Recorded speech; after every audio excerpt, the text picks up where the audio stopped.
Hello everybody, welcome back to another Immortal Jellyfish video. In today's video, I'll be showcasing the Mage of Light class.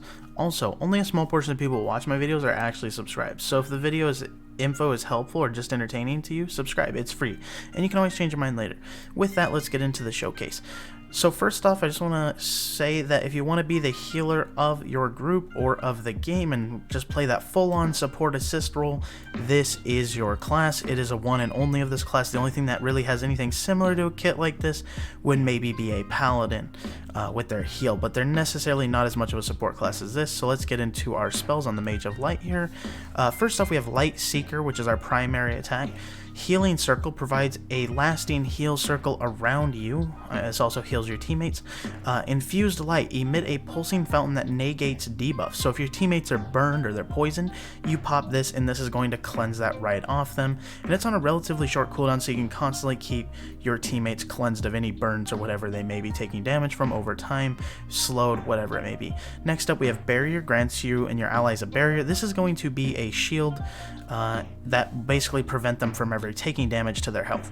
Next up, we have Grace, which is fly around and super heal your allies while providing a barrier. Then we have Dodge and Sheath. Let's get right into this here. So first off, our primary attack, you will see that we launch the orbs of light that are above us. Now, I do want to touch on something that I did notice when trying this class out for a short bit, and that is if you run out of orbs of light, you will indeed have nothing else to throw at the mob. As you can see, he has nothing to throw no more, so you can run out of basic primary attacks on this class, which is interesting because that means you just are really relying on your teammates for that damage, but it makes sense because you're mainly a support role. So next up, we'll get into our E, which is our heal. As you can see, it puts this big circle around you, gives you these fancy wings, and basically this heal will follow you around in a circle so you can get to all your teammates. Next up, we're going to look at that Debuff Purge, and it's kind of like a big explosion of fire. It does hurt you, so do note that as well. You do sacrifice your own health here to, in fact, purge the debuffs off your teammates. Now you can see that heal taken away as we're healing up here. But definitely you cannot spam this. I think this will cause you to die, but it could be pretty useful if you're trying to help your team get burns or whatever off them. Next up, we have Barrier, which will give you a shield. Much like any of the shield pets in the game, it will give you, this was given a 23,000 shield. I'm not sure if this gets stronger with weapons as I don't really play the class. And next up, we will get into our ultimate here, which really top notch. As you can see though, now that we've casted some of those purge spells, we have extra balls of light here, or fire, however you want to look at them, and I'm pretty sure those only show up from when you purge, so just note that as well. You can get some extra attacks if you are purging. So let's get into our ultimate now, which is X.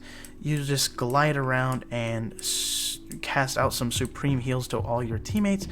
It seems like a relatively short cooldown, so I'm guessing it's a lot of burst healing, but with that said, let's take a look and dive into the armor of this class. Much like the Elementalist or the Arcane Mage, you just use a staff and then the basic armor that everybody uses. So nothing too fancy there, just your basic stuff. Now let's talk about this. Is this class viable in game? And it's going to get a big yes, double thumbs up from me. I play a paladin, I can give some heals to my team, I give some defense support, and I give some damage, but I'm not necessarily a strong healer. When I've run tower runs with a Mage of Light in my group, we are able to just ignore all boss mechanics. We can just stand in the slime's wiggled AoE fire, we can just do everything wrong, and this person will keep the entire group alive. So very nice for the end game. 100% will say yes, but that is the end of this showcase for the Mage of Light. Thanks for watching, guys, and I'll see you guys on the next video or stream. Peace out.